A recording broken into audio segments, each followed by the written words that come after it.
রাতের আকাশটা অদ্ভুত শান্ত ছিল। শহরের বাতিগুলোয় হালকা কুয়াশা লেগে ভাবখানা এমন যেন প্রকৃতি নিজের ভেতরে কোনো গভীর নিস্তব্ধতা ধরে রেখেছে। রাস্তার ধারে দাঁড়িয়ে থাকা একটা পুরনো অটোরিকশার লাইট ঝিলমিল করে উঠছিল, আর দূরে কোথাও কুকুরের ডাক মাঝে মাঝে নীরবতা ভেঙে দিচ্ছিল। সেই রাতে মানুষদের চোখে ঘুম থাকলেও আল্লাহর লেখা তাকদিরের এক দৃশ্য ধীরে ধীরে নেমে আসছিল এক মানুষের জীবনে। সেই মানুষটির নাম আরমান, বয়স ৩৮। দেখতে সাধারণ, কাজ সাধারণ, জীবনও সাধারণ। কিন্তু সে জানত না আজ তার জীবন কোনো সাধারণ দিনের মতো নয়। আজ তার জীবনের শেষ রাত। আরমান বাসায় ফেরার পথে ছোট একটা দোকানে দাঁড়ালো। দোকানদার তাকে দেখেই বলল, ভাই, আজকে খুব ক্লান্ত লাগছে আপনাকে? আরমান হাসল, কিন্তু সেই হাসির পেছনে ছিল অব্যক্ত ব্যথা। সে বলল, হ্যাঁ, একটু মাথা ব্যথা করছে, কাজের চাপ একটু বেশি। তারপর কিছু বিস্কুট আর পানি কিনে বাসার দিকে হাঁটল। তার মাথা ভার লাগছিল, মনে হচ্ছিল শরীরটা কেমন যেন অসাড়। কিন্তু এসব তো সে আগেও অনুভব করেছে, তাই খুব গুরুত্ব দিল না। বাড়িতে গিয়ে দরজা খুলতেই তার ছোট মেয়ে দৌড়ে এসে জড়িয়ে ধরল। আব্বু, তুমি এত দেরি করলে কেন? আরমান হাসি মুখে বলল, আজ কাজ ছিল একটু বেশি মা। তার স্ত্রী রান্নাঘর থেকে বলল, গোসল করে এসে খেয়ে নাও।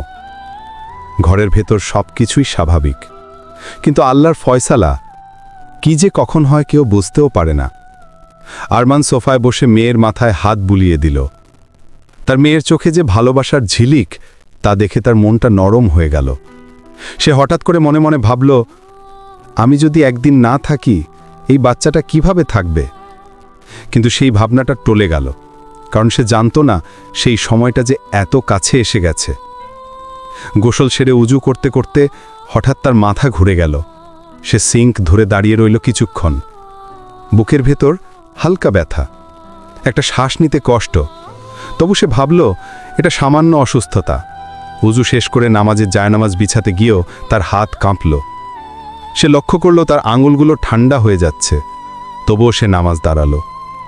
নামাজের প্রথম তাকবীর বলতেই তার মনে হলো আজ তার পড়া যেন অন্য সব নামাজের থেকে বেশি গভীর। প্রতিটি আয়াত, প্রতিটি শব্দ তার হৃদয়ের ভেতর কেঁপে কেঁপে উঠছিল। সে রুকুতে ঝুঁকল, সিজদা করল, কিন্তু সে জানত না এটা তার জীবনের শেষ নামাজ। আরমান নামাজ শেষ করে বসে কিছুক্ষণ দোয়া করল, বলল, আল্লাহ, আমার গুনাহগুলো মাফ করে দিও। আমি অনেক ভুল করেছি। আমার বাচ্চাদের হেফাজত করো, আমার পরিবারের জন্য সহজ করে দিও। তার চোখ দুটো চিকচিক করে উঠল, কিন্তু কাউকে সে তা দেখালো না। নামাজ শেষে সে উঠে দাঁড়াতেই শরীরটা যেন হঠাৎ করে ভারী হয়ে গেল। মনে হচ্ছিল কেউ তাকে শক্ত করে ধরে রেখেছে। বুকের ব্যথা এবার আরও তীব্র, কিন্তু সে কাউকে ডাকল না। সে চায়নি তার পরিবার ভয় পাক। সে ধীর পায়ে গিয়ে সোফায় বসল, আর এতেই শুরু হলো তার জীবনের শেষ 10 মিনিট। প্রথম মিনিটে আরমানের মনে ভেসে উঠল তার শৈশব। বাড়ির উঠোনে দৌড়ানো, মায়ের কোলে থাকা, বাবার বকা, ভাই বোনদের সঙ্গে ঝগড়া, সব মুহূর্ত যেন পুরনো ছবির মতো তার চোখের সামনেই ঘুরে ফিরছিল। মাথা ব্যথা আরও বাড়ছিল, কিন্তু সে চুপচাপ বসে রইল। তার মনে হচ্ছিল যেন সময়টা ঠিকমতো চলছে না, যেন ধীর, খুব ধীর। দ্বিতীয় মিনিটে তার মনে পড়ল যে সে কতদিন ধরে বাবা মায়ের কবর জিয়ারত করতে যায়নি। তার মনটা ভারী হয়ে উঠল। সে যেন মনে মনে বলল, আম্মু, আব্বু, আমাকে মাফ করে দিও। আমি তোমাদের প্রতি দায়িত্ব ঠিকমতো পালন করতে পারিনি। কপালে ঘাম এসে পড়ল, ঠোঁট শুকিয়ে গেল, কিন্তু সে তখনও চুপচাপ। তৃতীয় মিনিটে হঠাৎ তার মনে পড়ল তার জীবনের সব গুনাহ, ছোট গুনাহ, বড় গুনাহ, অগোচরে করা, ইচ্ছাকৃত করা, সব কিছু একের পর এক হৃদয়ে আঘাত করতে লাগল।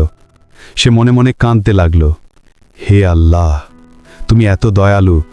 যদি আজ আমি তোমার কাছে ফিরে যাই, আমার কি হবে? আমার আমল তো খুবই কম। চতুর্থ মিনিটে তার শ্বাস আরও ভারী হয়ে উঠল। শরীরটা ঠান্ডা হয়ে আসছিল। সে তার মেয়েকে ডেকে নিতে পারত, তাকে শেষবার জড়িয়ে ধরতে পারত, তার স্ত্রীর দিকে তাকাতে পারত, কিন্তু সে কাউকে ডাকল না। সে চাইল পরিবার না জানুক এই ব্যথার কথা।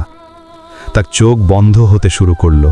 ৫ম মিনিটে তার কানে আজান শোনার মতো শব্দ এলো।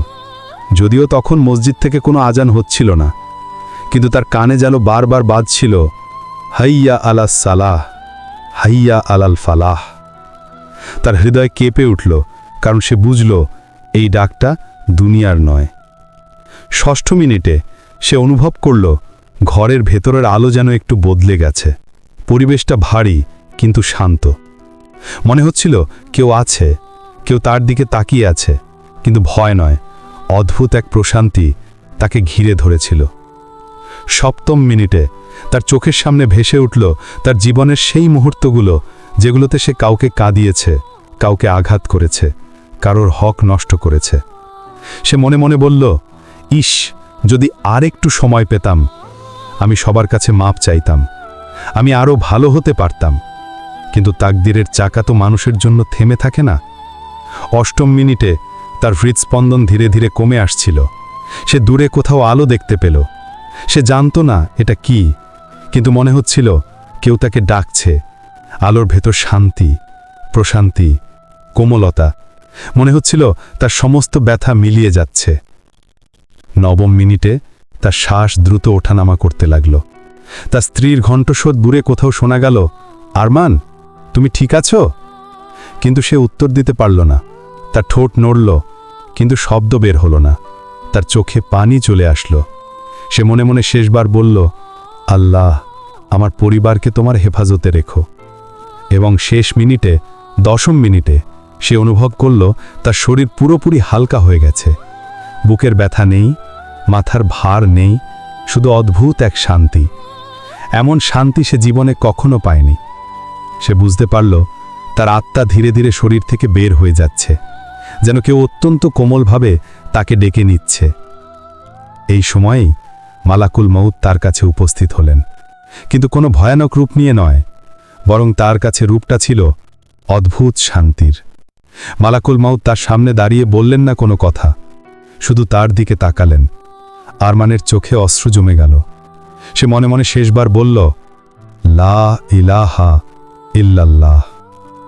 এটাই ছিল তার জীবনের শেষ শব্দ। এক মুহূর্তে সব কিছু থেমে গেল।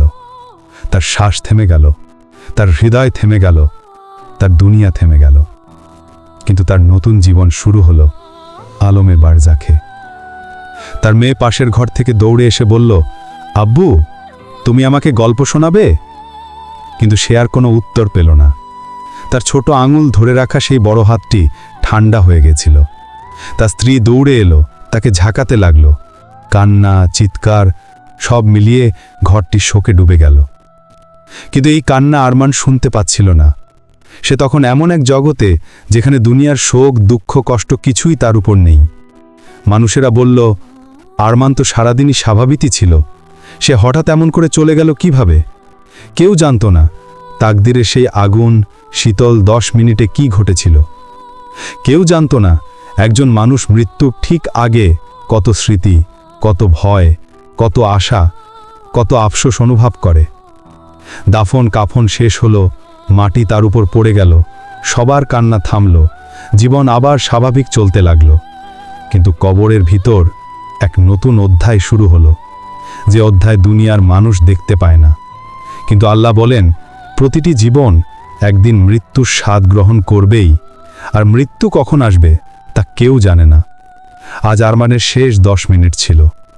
আগামীকাল কার হবে কে জানে। ভিডিওটি ভালো লাগলে লাইক, কমেন্ট, সাবস্ক্রাইব করে পাশে থাকুন বন্ধুরা।